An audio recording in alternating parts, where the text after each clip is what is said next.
Assalamualaikum warahmatullahi wabarakatuh. Halo semuanya, saya Kanza Lutfia Irfan akan menjelaskan materi sosiologi sebagai ilmu sosial.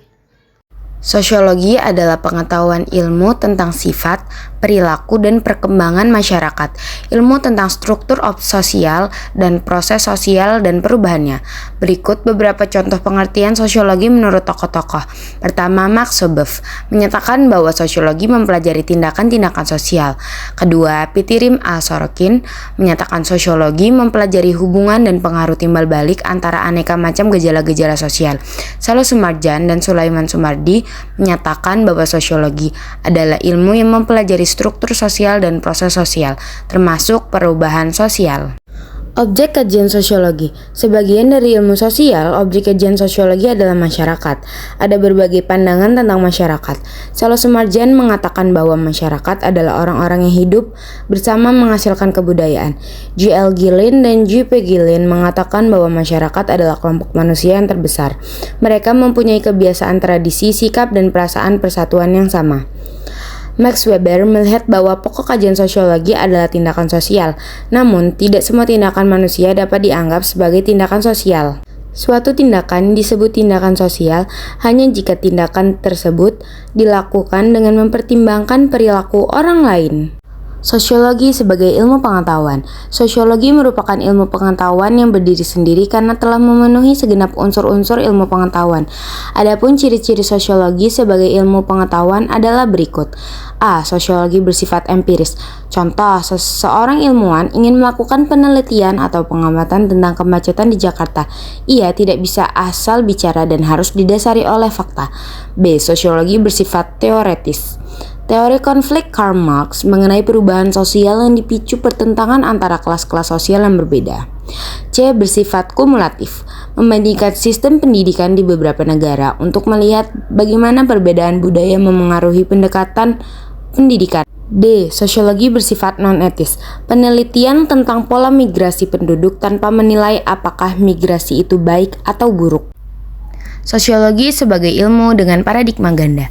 Paradigma adalah pandangan yang mendasar dari ilmuwan tentang apa yang terjadi pokok-pokok persoalan yang semestinya terjadi suatu cabang ilmu pengetahuan. A. Paradigma fakta sosial. Kajian sosiologi adalah fakta sosial, baik sesuatu yang berbenda nyata, ada dan tidak ada, seperti ide atau gagasan. B. Paradigma definisi sosial, kerangka berpikir dalam masyarakat yang menjelaskan bagaimana cara pandang terhadap fakta kehidupan sosial dan perlakuan terhadap ilmu atau teori yang ada.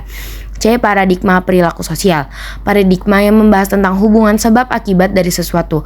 Pada paradigma ini akan memperhitungkan apa yang akan terjadi ketika individu melakukan suatu aktivitas. Fungsi dan peran sosiologi. Dalam setiap bidang ilmiah terdapat perbedaan antara ilmu murni dan ilmu terpan. Ilmu murni, pure science, merupakan pencarian pengetahuan.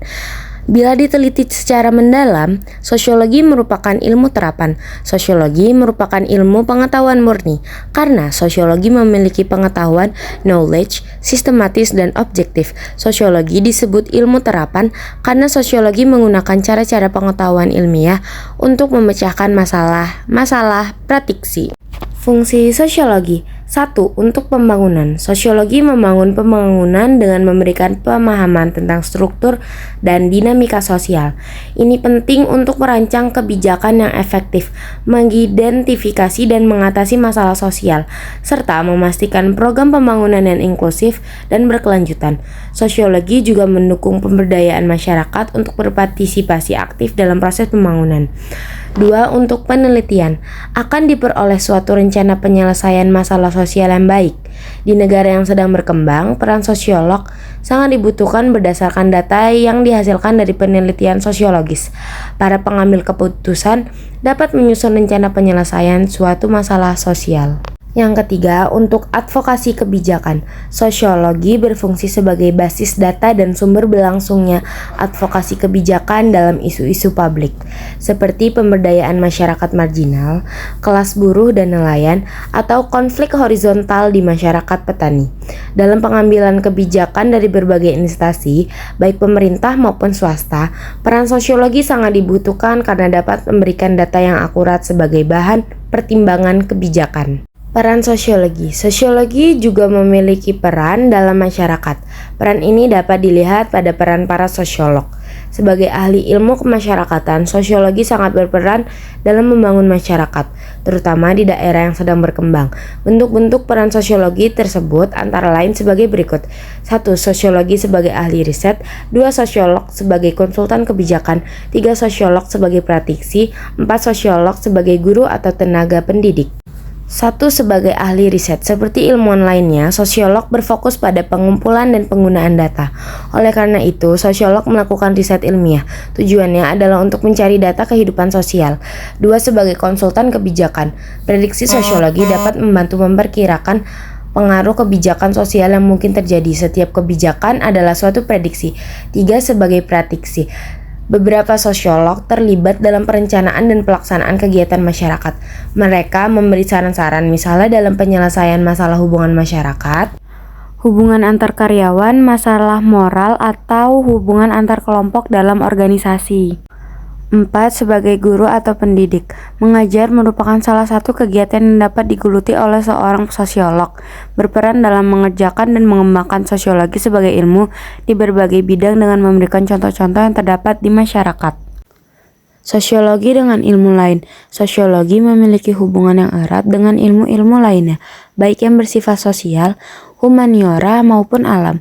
Hubungan ini dapat dilihat dari 3 perspektif, yaitu interdisipliner, komplementer, dan kontributif. Dengan demikian, sosiologi dapat berkolaborasi, melengkapi dan memberi manfaat kepada ilmu-ilmu lainnya dalam upaya memperluas cakrawala pengetahuan dan memecahkan masalah-masalah sosial. Kesimpulan, sosiologi sebagai ilmu sosial mempelajari masyarakat, interaksi sosial, dan pola-pola perilaku dalam masyarakat. Kesimpulan umum dari sosiologi adalah bahwa perilaku manusia dan struktur sosial tidak terbentuk secara acak, tetapi dipengaruhi oleh berbagai faktor sosial seperti norma, nilai, kebudayaan, ekonomi, dan politik. Sosiologi membantu kita memahami bagaimana individu dan kelompok saling berhubungan dan bagaimana struktur sosial memengaruhi perilaku serta kehidupan sehari-hari. Dengan mempelajari sosiologi, kita bisa mendapatkan wawasan lebih dalam tentang dinamika sosial dan berkontribusi pada solusi masalah sosial yang kompleks. Baik, mungkin itu saja yang bisa saya sampaikan. Mohon maaf apabila ada kesalahan dan kekurangan. Saya akhiri. Wassalamualaikum warahmatullahi wabarakatuh.